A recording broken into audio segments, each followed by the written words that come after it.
Welcome to Driven Ops Power Talk. I'm Jazmine Moore. And I'm Rebecca Heisey. We're two work besties who have spent over a decade learning the ins and outs of sales and marketing.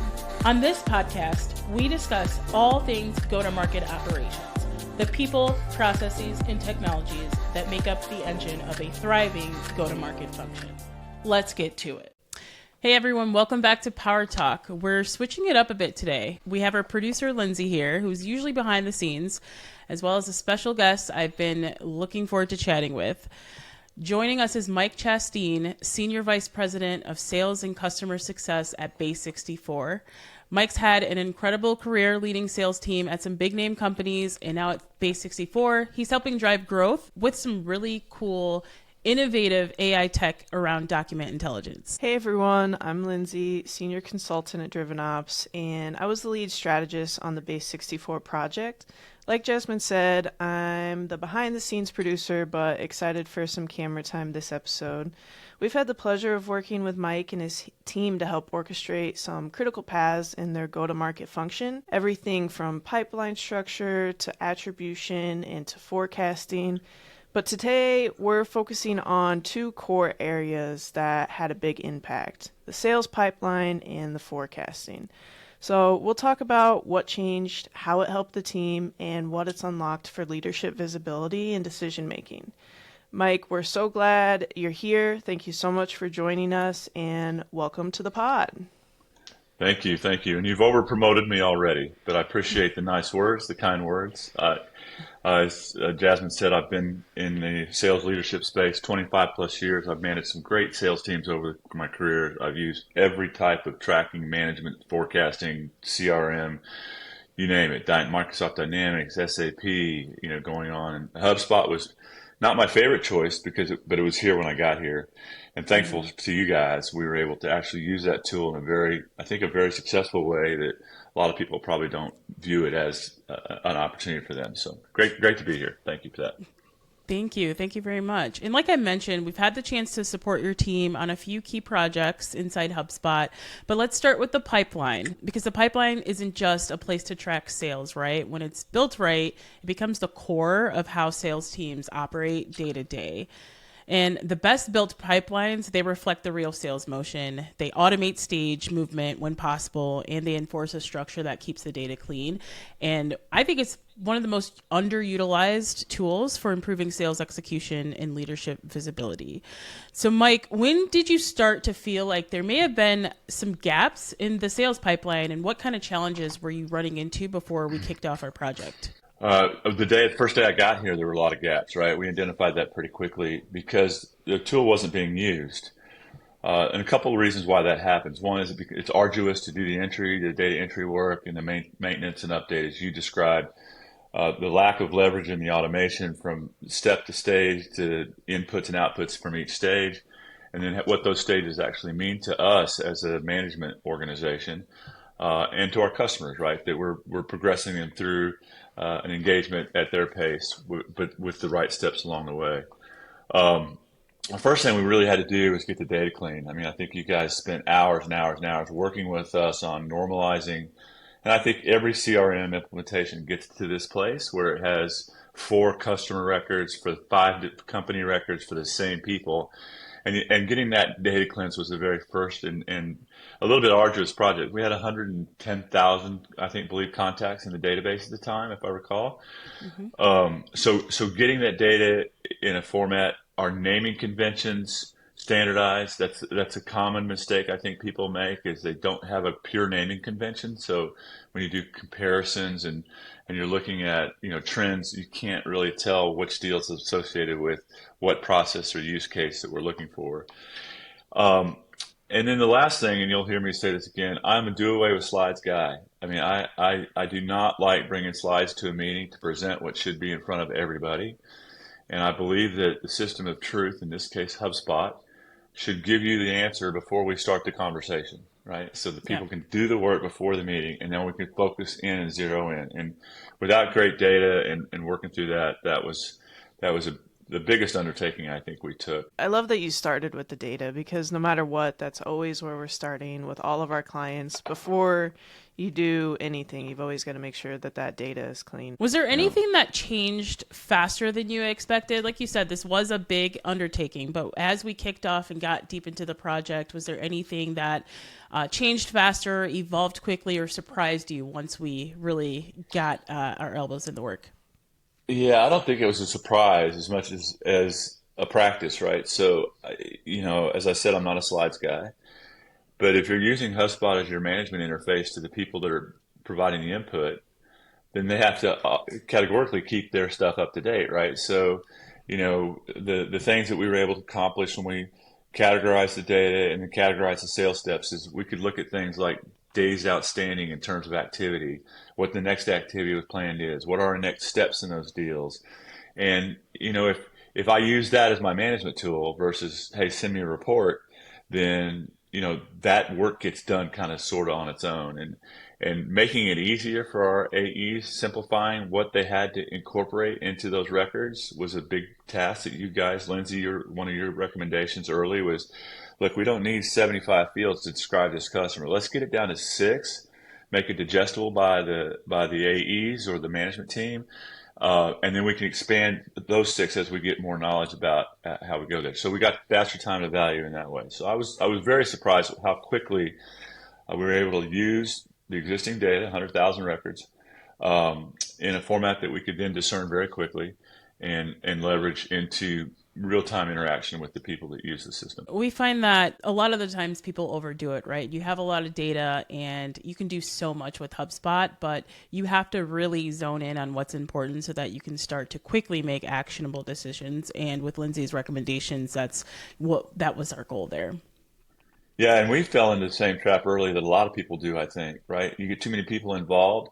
They have their own personal interests that they want to see. So marketing has their bend, customer success has their bend, professional services has their bend, sales has their bend, and you really kind of have to decide where you want to, put your first tent stake, right? And we kind of focused very heavily on the sales piece. Our pipeline was a mess. We didn't know what was real.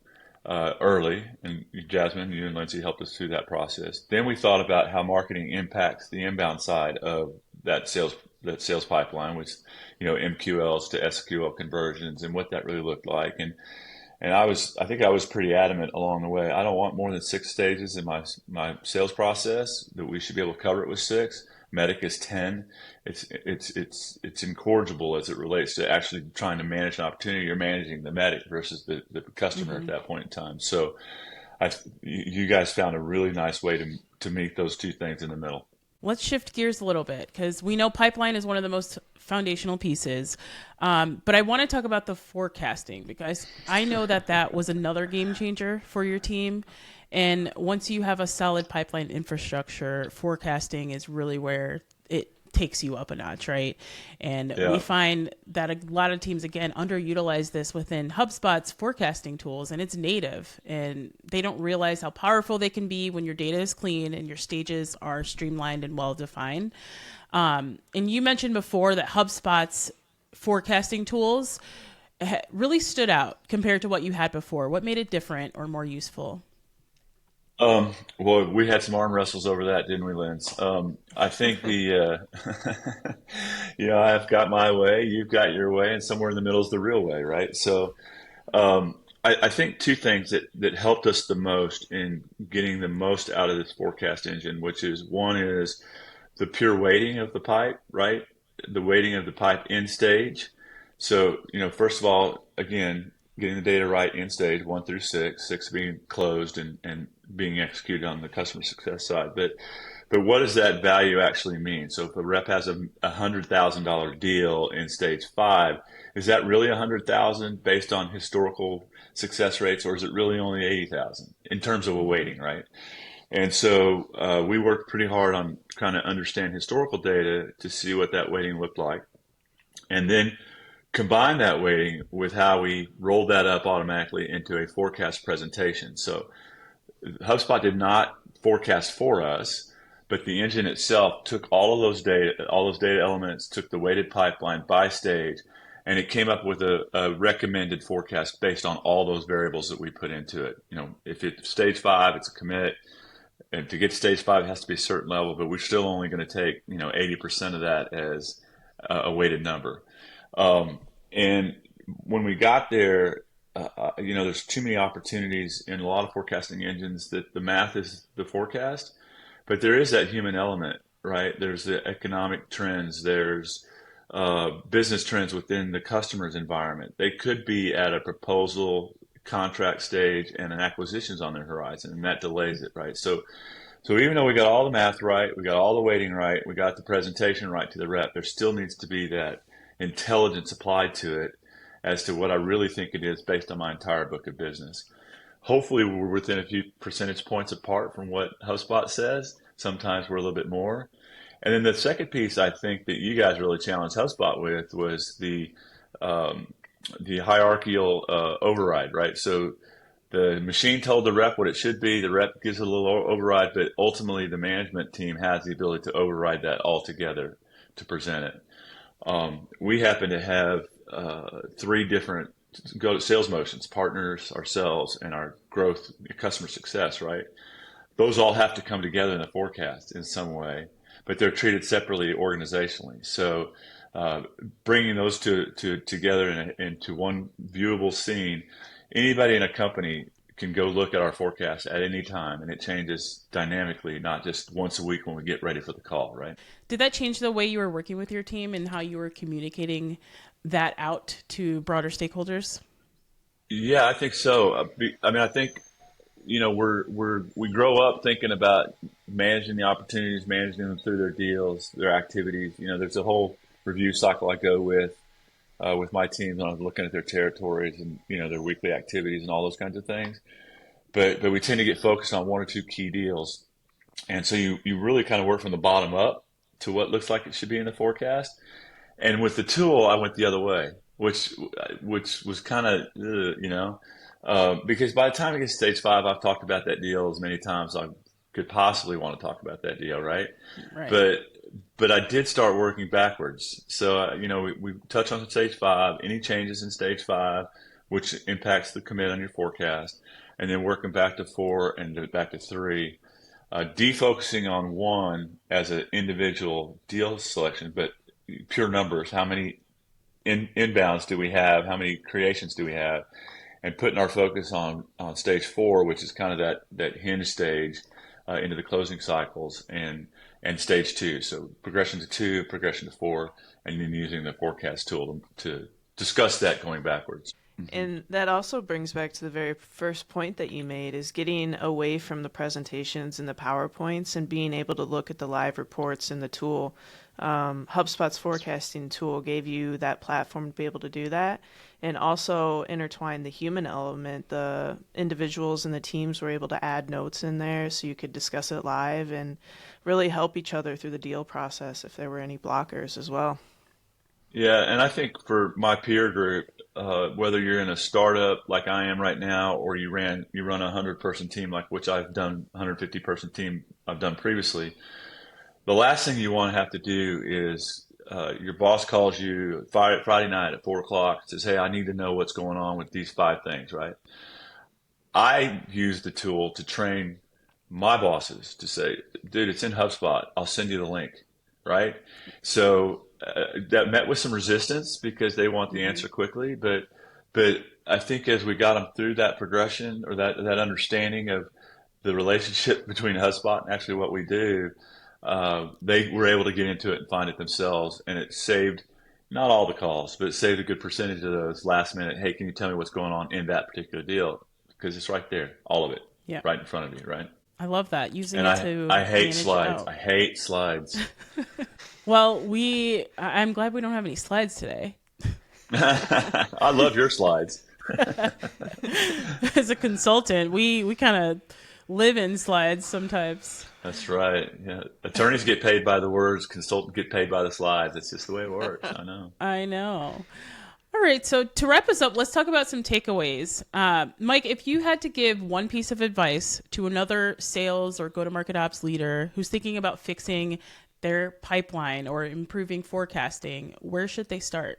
Well, the first measure is accuracy in my book, right? So, we try to get into a plus or minus 5% accuracy. So what we call, and when I say plus or minus, 100% is the zero, minus would be minus 5%, so 95% accurate, or 105% accurate is just as damaging to you as 95% accurate, right? So, actually getting to a point where you can hit those accuracy measures will make you more trustworthy, more reliable to your executive team or your investors. In my case, that was the first piece, is that we really were able to drive the forecast accuracy because visually we could see it very clearly in front of us, right? I didn't have to cobble together, a Tableau dashboard or any of those kinds of things. I could do it all within that forecasting tool.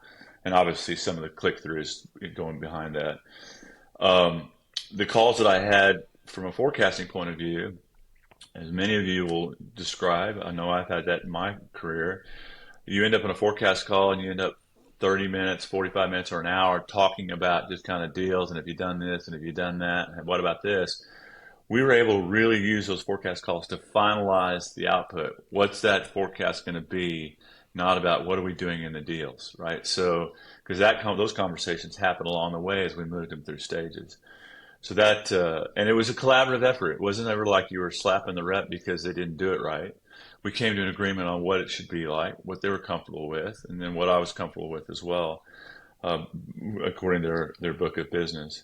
And lastly, I think any way in which you deploy a CRM, HubSpot, or using the expertise of a consulting firm like DrivenOps, is you have to think about those tools, widgets, reports that are actually usable, right? I mean, so again, everybody has a say, they have their bend, and you end up with a dashboard that's got 60 widgets on it, right?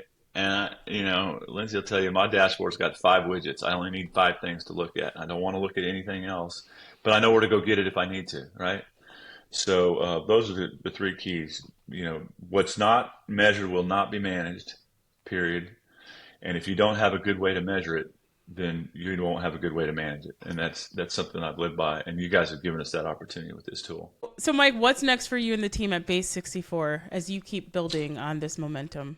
Yeah, so I think this is a struggle that most people have. We're now at a kind of the next phase of our evolution, which we're going to add people, add territories.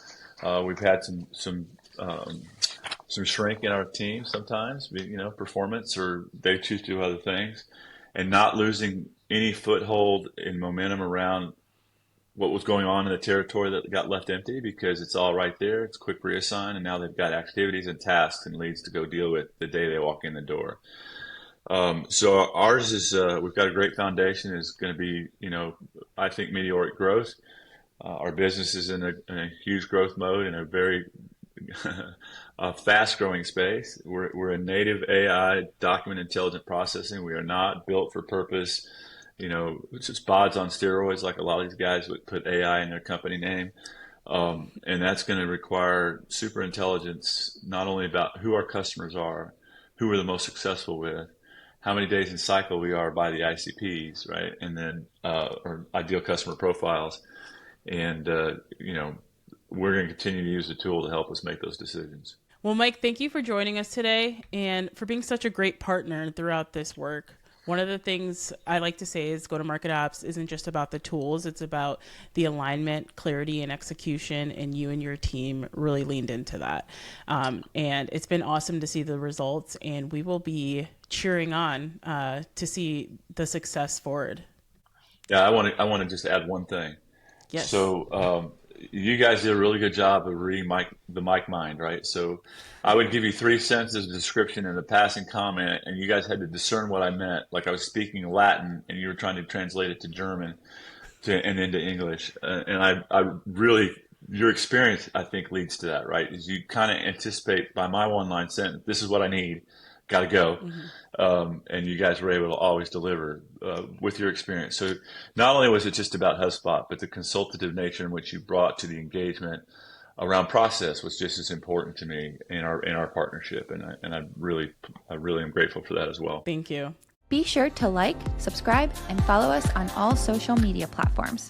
Keep up with us and all of our hot takes on all things go-to-market operations. See you next time.